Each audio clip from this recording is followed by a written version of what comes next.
வணக்கம் நண்பர்களே. நாம் இன்றைக்கி இந்த வீடியோவில் என்ன ஒரு முக்கியமான தகவலை பற்றி பேச போகிறோம் அப்படின்னு சொல்லிட்டு பார்த்தீங்கன்னா, ரீசெண்டாக இப்போ தாவேகா தலைவர் விஜய் மற்றும் அவங்களுடைய மனைவியான சங்கீதா விஜய் கொடுத்துருக்கிற விவாகரத்து மனு ஏகப்பட்ட சர்ச்சையை கிளப்பிட்டு வர இந்த நிலையில் அதற்காக அவங்க அந்த மனுவில் என்னென்ன விஷயங்கள் சொல்லியிருந்தாங்க அப்படிங்கிறதே மக்களுக்கு பெரிய பீதியை கிளப்பியிருந்தது. அது இல்லாமல் அவங்க இரண்டாவதாக ஒரு மனுவையும் இப்போ நீதிமன்றத்தில் தாக்கல் பண்ணியிருக்காங்க. அதுவும் இப்போ பெரிய சர்ச்சைக்குள்ளாக்கி இருக்குது அப்படின்னு தான் சொல்லணும். ஏன்னா தனக்கு லண்டன் குடியுரிமை இருக்கிறதுனால தன்னால் இங்கே தங்க முடியாது அப்படின்னு சொல்லிட்டு தங்கியிருந்த அந்த நீலாங்கரை வீட்டில் தானும் தன்னுடைய குழந்தைங்களும் பாதுகாப்பாக இருக்கிறதுக்கு போலீஸ் பாதுகாப்போட கோர்ட் அனுமதிக்கணும் அப்படின்னு சொல்லிட்டு இன்னைக்கு சங்கீதா விஜய் கொடுத்துருக்குற அந்த மனு தான் இப்போ பெரிய ரொம்ப வைரலாக போயிட்டுருக்கு. ஏன்னா தாவேகா தலைவர் விஜயோட சட்ட வக்கீல்கள் தன்னை மிரட்டுறதாகவும் அந்த வீட்டில் தன்னை தங்கக்கூடாது அப்படிங்கிற மாதிரி தன்னை எல்லாருமே சேர்ந்து மிரட்டுறதாகவும் தன்கிட்ட ரொம்பவும் ஹார்ஷாக பிஹேவ் பண்ணியிருக்காங்க அவங்களுடைய வேலையாட்கள் அப்படிங்கிற மாதிரி அந்த மனுவில் குறிப்பிட்டிருக்காங்க. அதனால் போலீஸ் பாதுகாப்போடு நாங்கள் அந்த வீட்டில் தங்கறதுக்கு கோர்ட் தான் அதுக்கு மனம் இறங்கணும் அப்படிங்கிற மாதிரி அந்த மனுவில் மென்ஷன் பண்ணியிருக்காங்க. இது பல்வேறு தரப்பில் சர்ச்சைகளை ஏற்படுத்திட்டு வந்தாலும் பல்வேறு அரசியல் பெண் தலைவர்கள் இன்னைக்கு சங்கீதாவுக்கு ஆதரவு தெரிவிச்சுட்டு வராங்க. அது என்ன அப்படின்னு சொல்லிட்டு பார்த்தீங்கன்னா, இவ்வளோ பெரிய உச்சபட்ச நடிகரோட மனைவிக்கே இந்த நிலைமையா, கண்டிப்பாக நாங்கள் எந்த பிரச்சனைனாலும் சங்கீதாவுக்கு ஆதரவு கொடுப்போம் அப்படின்னு சொல்லிட்டு தமிழிசை சவுந்தரராஜன் சொன்ன விஷயம் தான் இப்போ சோஷியல் மீடியாவில் ரொம்ப வைரலாக போயிட்டுருக்கு. நான் தம்பி விஜயோட அரசியல் நடவடிக்கையில் ஆரம்பத்திலேருந்தே கவனிச்சுக்கிட்டு தான் வரேன். அவருடைய விஷயங்களில் நான் நிறைய சின்ன சின்ன மாற்றங்களை சொல்லியிருக்கேன். அதையும் அவர் மதித்து செயல்படுத்திட்டு வந்திருக்காரு. அது மட்டும் இல்லாமல் அவங்களோட மனைவிக்கு ஏற்பட்ட இந்த நிலைமைக்கு நான் ரொம்ப வருந்துறேன். அதனால் அவங்களுக்கு ஏதாவது எந்த நேரத்தில் எந்த பிரச்சனை அப்படின்னாலும் ஆதரவு கொடுக்கறதுக்கு நான் தயாராக இருக்கேன் அப்படிங்கிற மாதிரி தமிழிசை சவுந்தரராஜன் அவங்க தன்னுடைய பதிவில் சொல்லியிருக்கிறாங்க. அது மட்டும் இல்லை, உதயநிதி ஸ்டாலினோட மனைவியான கிருத்திகா உதயநிதியும் நிறைய விஷயங்களை சொல்லியிருக்காங்க. ஒரு பெண்ணை நீங்கள் இந்த மாதிரி பண்ணுறது உண்மையிலே ரொம்ப தப்பு. நீங்கள் உங்களுடைய உண்மைத்தன்மையை இழந்து மக்களோட பார்வைக்கு ரொம்ப நல்லவங்களாக இருக்க ட்ரை பண்ணுறீங்க. ஆனால் மக்களோட பார்வை அப்படிங்கிறது மாறிக்கொண்டே இருக்கிற ஒரு விஷயம். அதனால் நீங்களாக இருங்க, அதுதான் நிலைக்கும் அப்படிங்கிற மாதிரி அவங்களும் தன்னுடைய கருத்துக்களை பதிவு பண்ணிட்டு வர்றது இன்றைக்கி பெரிய வைரலாக போயிட்டுருக்கு. அது மட்டும் இல்லாமல் அவங்க முதல் மனுவில் குறிப்பிட்டிருக்கிற மாதிரி இந்த ஒரு நடிகை கூட தகாத உறவில் இருக்கிறாரு. அதை நான் பல தடவை கண்டிச்சும் அவர் அதுக்கு பெருசாக ரியாக்ட் பண்ணலை. ஆனால் கடைசியாக இந்த விஷயத்தை இப்படியே விட்டுருமா, ஃபேமிலிக்காக இந்த விஷயத்தை பொறுத்து போய்க்கோ அப்படிங்கிற மாதிரி என்கிட்ட சொல்லும் போது என்னுடைய மனசே அப்படியே நொறுங்கி போச்சு.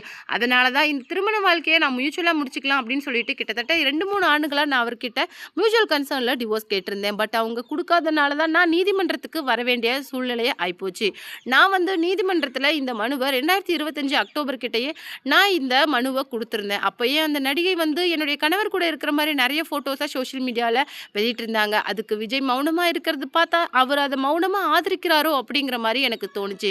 இந்த ட்ராமாவில் இருந்து நான் மொத்தமாக வெளியில் வரத்துக்காக தான் நான் இன்னும் போராடிட்டு இருக்கிறேன். ஏன்னா என்னுடைய நான் மன உளைச்சலுக்கு ஆளானா ஒருவேளை அது என்னுடைய குழந்தைங்களோட ஃப்யூச்சரை கெரியரை பாதிக்கும் அப்படிங்கிறதுனால தான் என்னுடைய இந்த திருமண உறவை நான் முடிச்சுக்கலாம் அப்படிங்கிற முழுமையான முடிவுக்கு வந்துட்டேன் அப்படிங்கிற மாதிரி சொல்லியிருந்தாங்க. இந்த நேரத்தில் அவங்க மென்ஷன் பண்ணின நடிகையோட பேரை யாருக்குமே தெரியாது. அழுத்தம் கொடுக்குற பட்சத்தில் கோர்ட்டுக்கு தேவைன்னா நான் அந்த பேரை வெளியிடவும் தயாராக இருக்கிறேன்.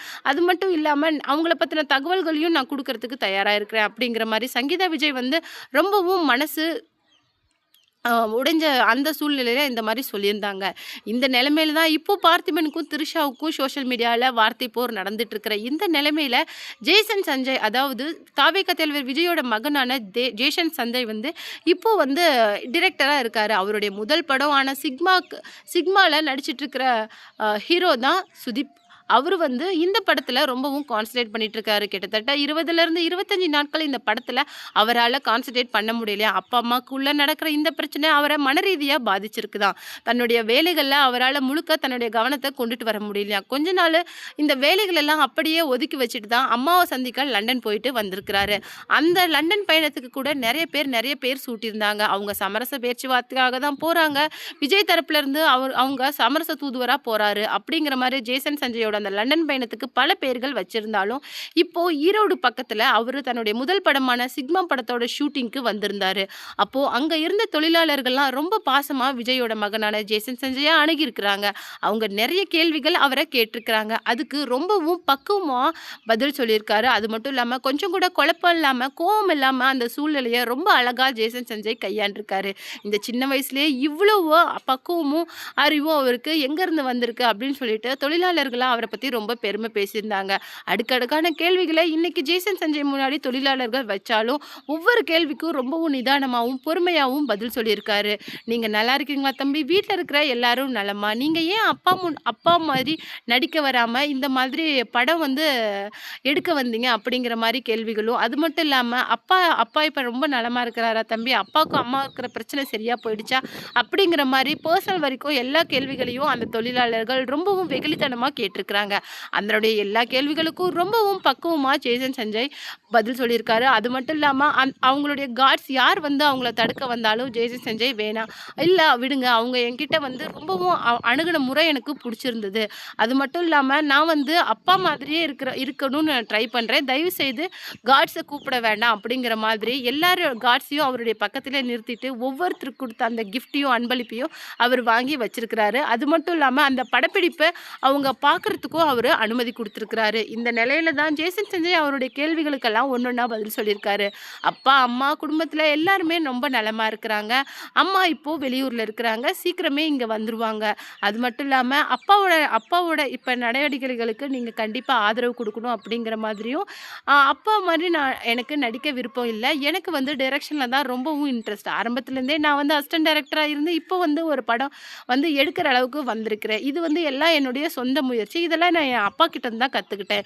ஒருத்தன் வந்து சுயம்பு மாதிரி சொந்தமா எழுந்து நிக்கணும். அதுக்கப்புறம் தான் அவன் வந்து ஓட ஆரம்பிக்கணும். யாருடைய துணையும் இல்லாம ஒரு குழந்தை நடக்க ஆரம்பிக்கிற அப்பதான் அந்த குழந்தைய எல்லா சூழ்நிலையும் ஹேண்டில் பண்ற அளவுக்கு அந்த குழந்தைக்கு ஒரு பக்குவம் வரும் அப்படின்னு சொல்லிட்டு அடிக்கடி அப்பா வந்து சுயமா முன்னேறதோட எல்லா அட்வான்டேஜையும் சொல்லியிருப்பாரு. அதனால தான் நான் வந்து அசிஸ்டன்ட் டைரக்டரா இருந்து இன்னைக்கு டிரெக்டரா ஒரு சான்ஸ் கிடைச்சு இந்த படத்தை நான் இயக்கிட்டு இருக்கிறேன். இந்த படத்துக்கு கண்டிப்பா உங்களுடைய ஆதரவை நான் எதிர்பார்க்குறேன். மறக்காம இந்த படத்துக்கு உங்களுடைய ஆதரவை கண்டிப்பா நீங்க குடுக்கணும். அது மட்டும் கிடையாது, அப்பா இப்ப எடுத்திருக்கிற எல்லா விஷயங்களுக்கும் உங்களுடைய ஆதரவையும் நீங்க குடுக்கணும் அப்படின்னு சொல்லிட்டு ரொம்பவும் பக்குவமா ஜேசன் சஞ்சய் அந்த விஷயங்கள கையாண்டிருக்கிறாரு. அது மட்டும் இல்லாம, இந்த சின்ன வயசுலயே இவ்வளவு அழகா பக்குவமா ஒரு ஒரு கூட்டத்த ஹேண்டில் பண்ற அளவுக்கு ஜேசன் சஞ்சய்க்கு இருக்கிற பொறுமையும், அந்த அறிவும், பக்குவமும் அந்த தொழிலாளர்கள் ரொம்ப வியந்து பார்த்திருக்காங்க. கொஞ்சம் கூட இவ்ளோ பெரிய குடும்பத்திலருந்து வந்திருக்கோம், இவ்ளோ பெரிய நடிகரோட பையன் அப்படிங்கிற எந்த பந்தாவுமே இல்லாம, அவரு பழகுனது எங்களுக்கு ரொம்பவும் பிடிச்சிருந்தது. அது மட்டும் இல்லாம, கொஞ்சம் கூட அவருக்கு தலக்கணமே கிடையாது. எவ்வளோ பெரிய நடிகரோட மகன், அது மட்டும் இல்லாம எவ்வளோ பெரிய பணக்கார வீட்டு புள்ள, ரொம்பவும் சாதாரணமா எங்களோட ஒருத்தரா பழகுறத பார்க்கறதுக்கு எங்களுக்கே ரொம்பவும் வெட்கமா இருந்தது. அவ்ளோ அழகா வந்து அந்த தம்பி எங்க கூட நின்னுக்கிட்டு, தோள் மேல கை போட்டுக்கிட்டு சகஜமா பேசிட்டு இருந்தது பார்க்கறதுக்கு எங்களுக்கு அவ்ளோ சந்தோஷமா இருந்தது. அப்பா மாரியே பையன் இருக்கிறாங்க அப்படிங்கிறதுல எந்த விதமான சந்தேகமும் கிடையாது. அப்படின்னு சொல்லிட்டு ஜேசன் சஞ்சய பத்தி அவ்ளோ புகழ்ந்து பேசியிருந்தாங்க.